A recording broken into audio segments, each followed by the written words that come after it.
Coming up on Arirang News. Tensions between South Korea and China continue to rise, sparked by the remarks by the Chinese ambassador Shin Hai-ming. Seoul's national security advisor warns there shouldn't be anything that runs counter to the relationship building between the two countries. Seoul sues Pyongyang for damages over the regime's destruction of the Inter-Korean Liaison office in 2020, calling it an illegal act. This comes as the statute of limitations is set to expire this week. In May, South Korea's employment rate reached its highest level, with the number of working people rising on year for a second month in a row. This led by the service industries due to the lifting of COVID-19 restrictions.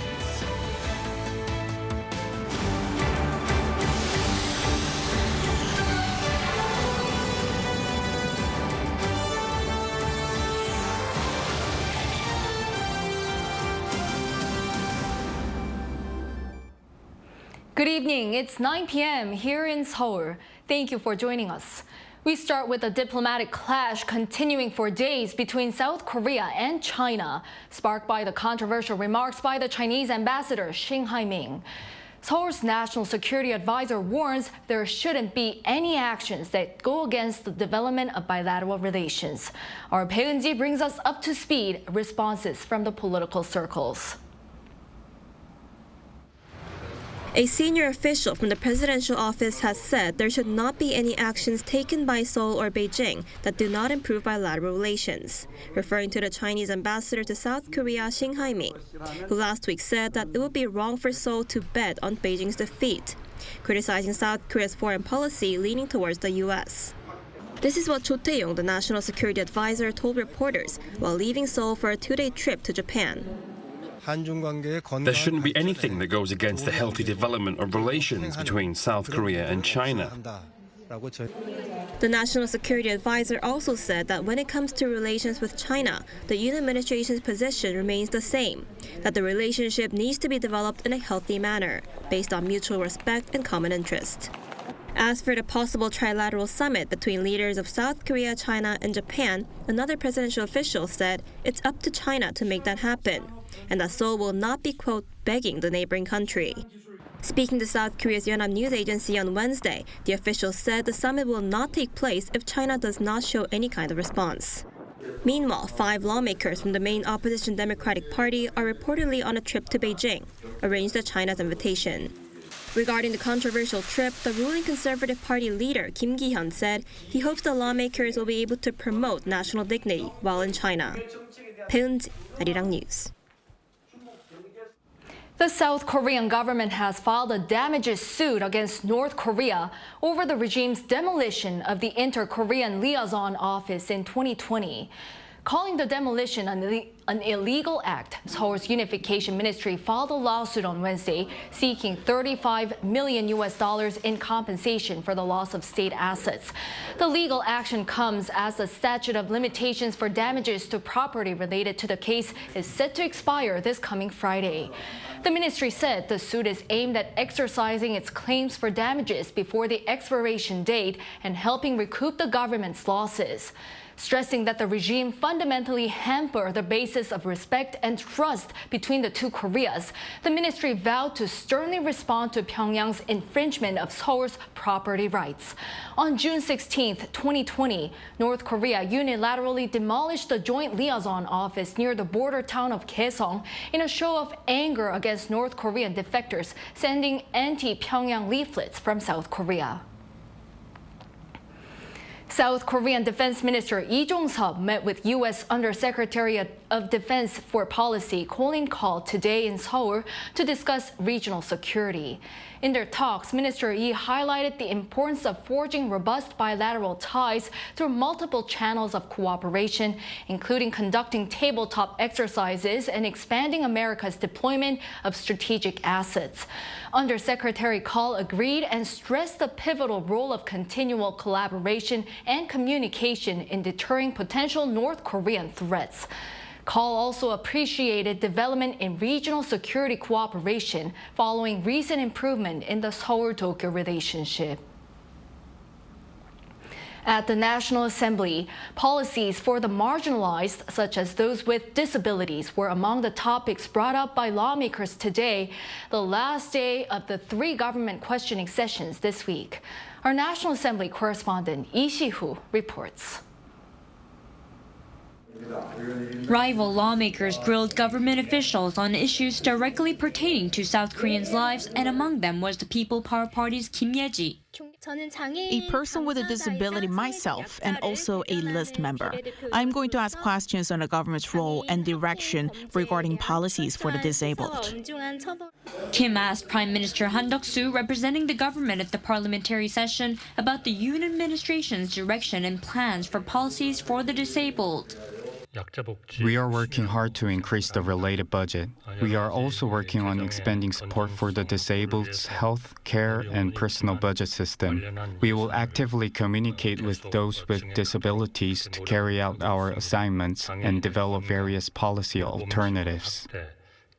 And as was the case in the previous 2 sessions of questioning, another hot topic was Japan's plan to release wastewater from the destroyed Fukushima nuclear power plant.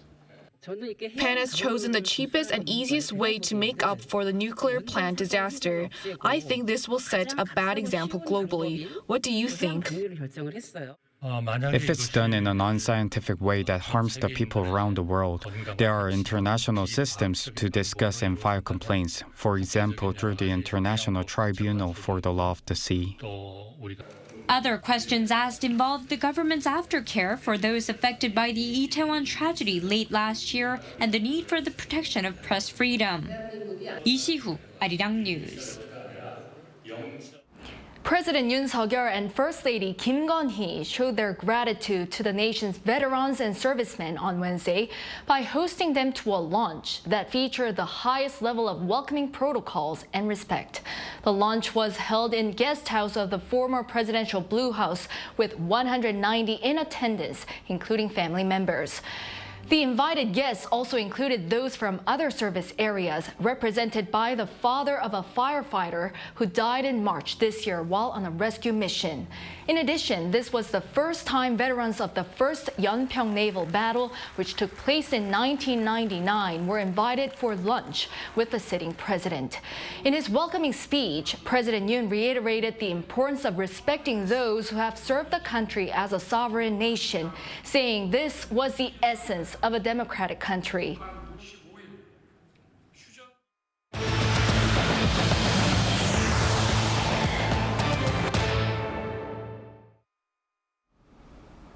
In May, South Korea's employment rate reached its highest level, with the number of working people rising on-year for a second month in a row, led by the service sector.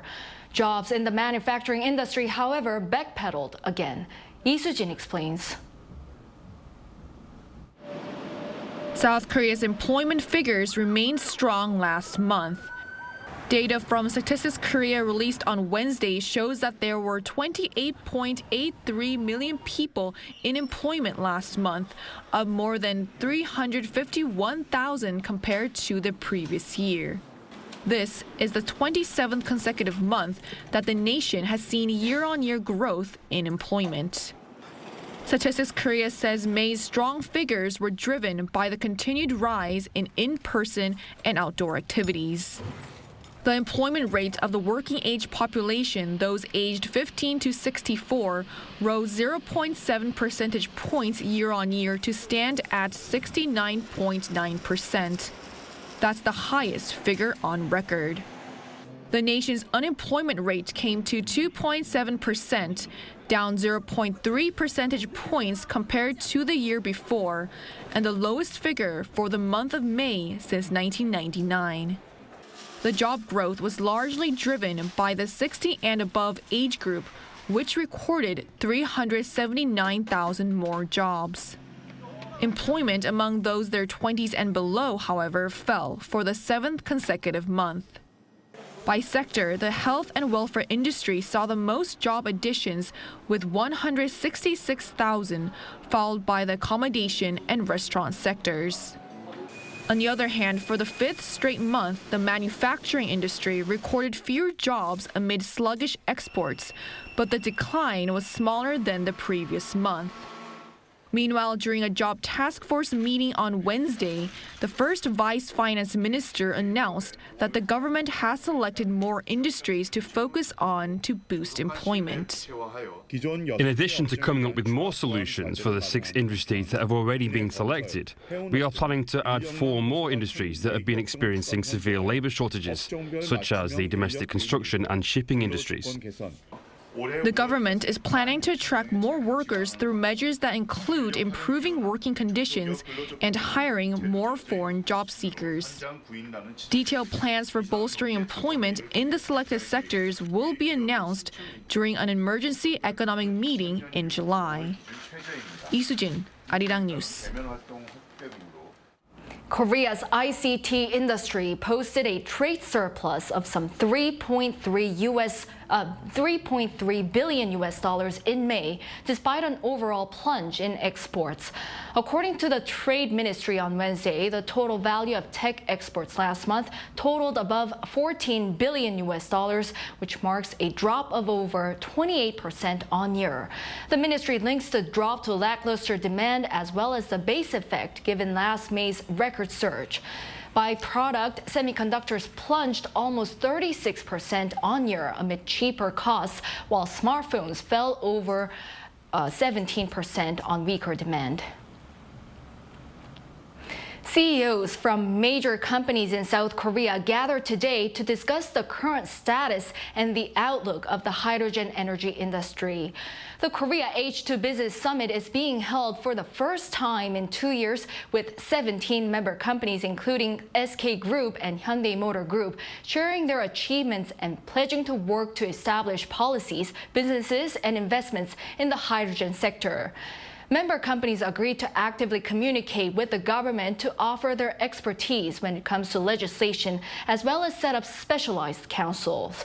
Also announced was an initiative to lead the global hydrogen economy to address the various tasks needed to support the nation's hydrogen ecosystem and support investment into the industry. In the U.S., the latest economic data show the pace of inflation saw the smallest increase in about 2 years, raising prospects of a freeze in interest rates by the U.S. Federal Reserve tomorrow. Moon Hae-ryung reports. Consumer prices in the United States show the smallest annual rise in over 2 years, just ahead of the Fed's rate decision. According to the U.S. Labor Department on Tuesday local time, the country's consumer price index in May increased by 4% compared to the same month last year. This is a sharp drop compared to the on-year rise of 4.9% in April. On-year CPI figures, which measure price changes for goods and services, have been falling for the past 11 months now, and this latest figure marks the lowest annual rise since March 2021. On a monthly basis, CPI rose by just 0.1%. The slowdown in price hikes was attributed to a drop in energy prices such as gasoline and electricity, as well as smaller food price hikes. Gasoline prices reportedly dropped by 5.6%, while electricity fell for the third month in a row. Food prices showed a slight increase of 0.2%, but prices of meat and fish showed a downswing, as did the price of eggs, which fell by nearly 14% on month, the sharpest drop since 1951. On the other hand, the core consumer price index, which excludes those more volatile categories, remained well above the Fed's 2% target at 5.3% in May. Core inflation was driven by surging rent and auto prices, as prices of used cars and trucks increased by 4.4% on year. US President Joe Biden called the latest data good news and continued progress, but said there was more work to do. This report comes just ahead of a meeting of US central bank officials on Wednesday to announce the latest key interest rate decision. The Fed has increased its benchmark interest rate 10 consecutive times since March 2022 in an effort to bring down inflation, and this latest data has spurred belief that the Fed will pause hikes. S&P 500 and Nasdaq stocks closed at their highest in over a year on Tuesday in anticipation of a rate hike freeze. Moon Hae-ryung, Arirang News. In other news, Ukraine is reportedly making some gains in the early stages of its counteroffensive to recapture territory. Fighting seems to intensify as Moscow strikes back. Chung Eun-ju has the latest. With Ukraine's counteroffensive being underway for more than a week, the country is pushing forward at several points along its southern Zaporizhia and eastern Donetsk regions. Though incremental, the country is making real gains, such as liberating villages near the front line. Late on Monday, Kiev's defense ministry said 7 settlements had been liberated in the past week of fighting in Donetsk. Military analysts have suggested that the offensive so far is in its early stages and mainly confined to probing attacks to find a point of weakness on the Russian front line. The Ukrainians have yet to unleash the bulk of their reserve forces or Western-supplied vehicles. By contrast, Russian military bloggers are claiming that Ukrainian efforts to advance south of Orikhiv have been resisted. A Leopard 2 tank and 4 Bradley fighting vehicles were reportedly abandoned on Friday after a failed Ukrainian attack near the region. Russian President Vladimir Putin has also denied Ukrainian President Volodymyr Zelensky's claims of early success in Ukraine's long-anticipated counteroffensive, while admitting that Russia had lost 54 tanks in the opening assaults. In a televised meeting with military bloggers on Tuesday, Russia's president said he believed that Ukraine had lost 25% to 30% of its foreign-supplied military vehicles, including 160 tanks. He further claimed Ukraine's human losses were 10 times higher than Russia's. Meanwhile, Belarusian President Alexander Lukashenko said his country has started taking delivery of Russian tactical nuclear weapons. He said some of the weapons are 3 times more powerful than the atomic bombs the United States dropped on Hiroshima and Nagasaki in 1945. Lukashenko said Tuesday that the nuclear weapons would be physically deployed on Belarus territory in several days. The United States, its allies, as well as China is watching the step closely. Belarus borders 3 NATO member countries, Lithuania, Latvia, and Poland. Chung Eun-ju, Arirang News. Appearing in court in Miami on Tuesday, former U.S. President Donald Trump pleaded not guilty to dozens of felony counts related to his mishandling of classified documents after he left the White House. Our Lee Seung-jae with more. Facing 37 charges related to allegations that he kept hundreds of classified documents after leaving office, while also failing to return them to federal record keepers, former U.S. President Donald Trump pleaded not guilty to all the charges. And Trump's latest legal battle means he becomes the first U.S. president, either former or current, to face federal charges. Making his appearance at the Miami federal courthouse on Tuesday, Trump was read a list of charges, including willful retention of national defense information, conspiracy to obstruct justice, corruptly concealing a document or record, concealing a document in a federal investigation, and making false statements and representations. Tuesday's court appearance also marks the second time in over 2 months that the former president was arraigned on criminal charges. Earlier in April, Trump pleaded not guilty to 34 counts of falsifying business records, which stemmed from a probe into payments he made to adult film star Stormy Daniels in return for keeping quiet over an alleged affair. However, this might not be the end of the 45th president's legal troubles, as U.S. Justice Department Special Counsel Jack Smith is also investigating efforts made by Trump and his close allies to overturn President Joe Biden's 2020 election victory. Still, a large number of Trump supporters showed up near the federal courthouse to cheer on the former president, while anti-Trump supporters were also at the scene to protest. Special Counsel Smith said last week that he would be seeking a speedy trial, which, by legal definition, mean proceedings could begin within 70 days. However, legal experts say there are few factors that could push the date back much further. Lee Seung-jae, Arirang News. Back here in Seoul, an annual gathering to advance cultural interactions took place Tuesday evening at the official residence of the French ambassador here in the capital city. Our Choi Soo-young brings us some of the highlights. Hidden talent, the joy of sharing. The Korea Image Communication Institute held its annual Culture Communication Forum on Tuesday night. The event was held at French ambassador's residence and was attended by ambassadors and cultural leaders from countries such as Germany, Italy, and Switzerland.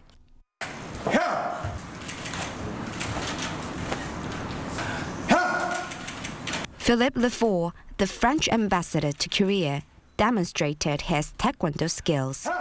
He started taekwondo when he came to Korea so that he could see the spiritual soul of the country. At the forum, he performed his top 3 favorite forms, Taeguk 7, Taeguk 8, and Kumgang. So I've been practicing fencing, French boxing, another French not that much well-known sport, and I've been practicing also karate and today taekwondo. Another guest was someone who had become deeply immersed in the essence of Korea's traditional pansori music and had chosen to leave behind their life in France to pursue the path of sorikgun or pansori vocalists.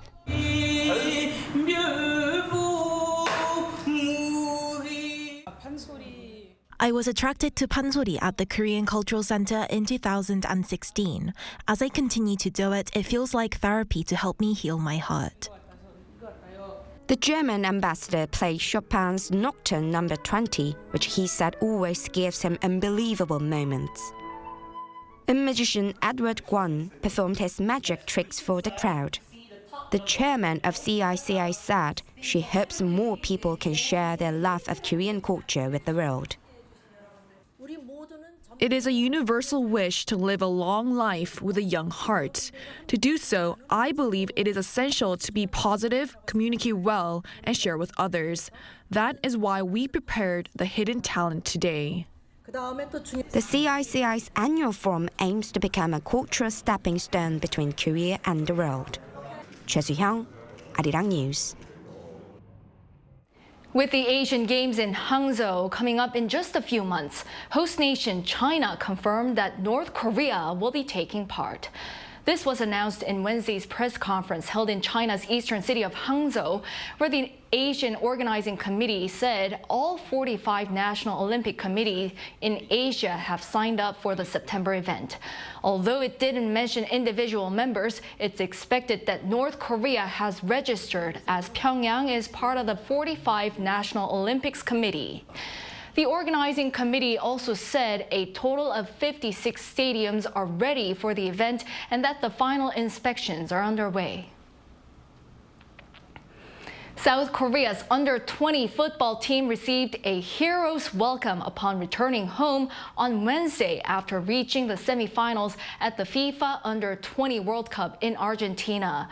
The team's coach Kim Eun-jung expressed his gratitude to the Korean players who lived up to their potential throughout the tournament. He also hoped that the players can go on to become the future of the country's football. Lee Seung-won, the team's captain who won the bronze ball as the third best player of the tournament, said that the players will try to improve when they return to their club sides. South Korea finished fourth in the competition after falling to Israel 3-1 in the third-place playoff.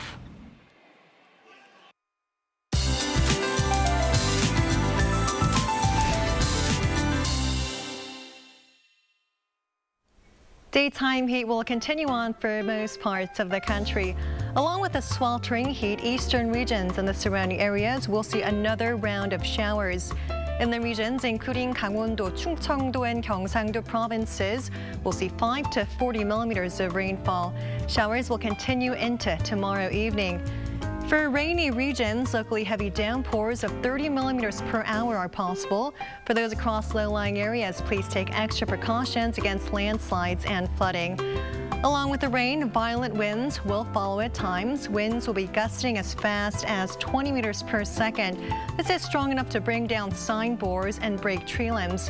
And despite the rain and increasing cloud coverage, UV radiation will be strong nationwide. Tomorrow, Seoul, Gwangju, and Daegu will be starting off at 18 degrees Celsius. As for the daily highs, Seoul and Chuncheon will get up to 28 degrees, Gwangju 29, Gyeongju and Busan will be topping out at 26 degrees. For this weekend, sweltering conditions are in the forecast with highs of 30 degrees. That's all for now, and here are the weather conditions around the world.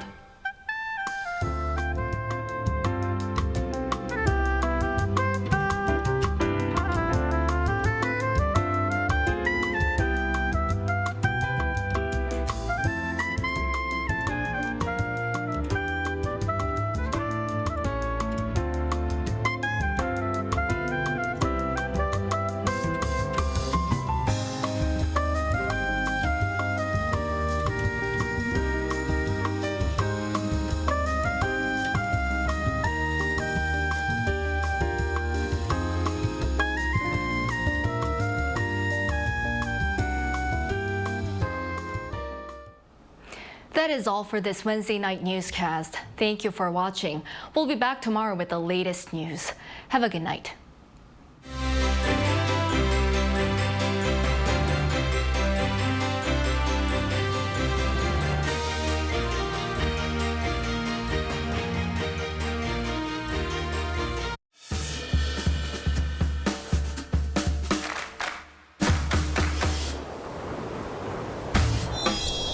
Global leader of eco-friendly future materials. Green tomorrow with POSCO. 꽃 피는 동백섬에